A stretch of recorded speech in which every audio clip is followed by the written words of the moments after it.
prime ministers.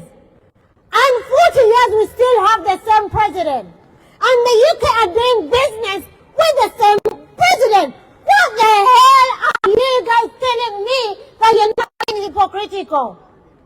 You are being part of the criminals. No, I'm not going to be quiet.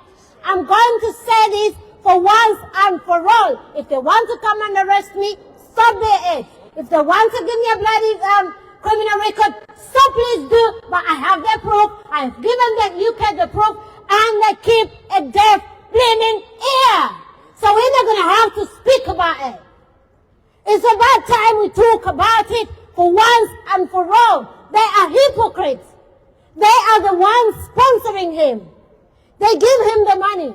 They train the soldiers in Sandhurst. I pay the taxes for the junta's people to come here, get trained, go back to Uganda, and kill us. Why don't I talk about it? I have been trained to talk about things, so I can't be quiet. This must stop. Eddy Mutwe must be in hospital. Where should Eddy Mutwe be?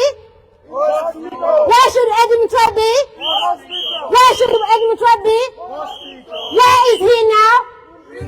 Where is he now? Where is Eddy Mutwe? Where should he be? Where should Eddy Mutwe be?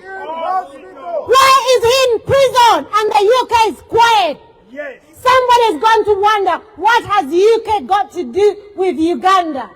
The UK colonized us.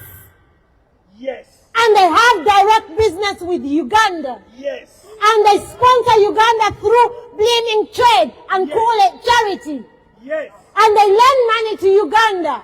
Yes. This is why you're caught up in this kerfuffle, Yes. in one way or the other. Yes. So what do we have to talk about now is UK stop sponsoring the dictator. Stop. Simple as. The dictator. Stop sponsoring the dictator. Stop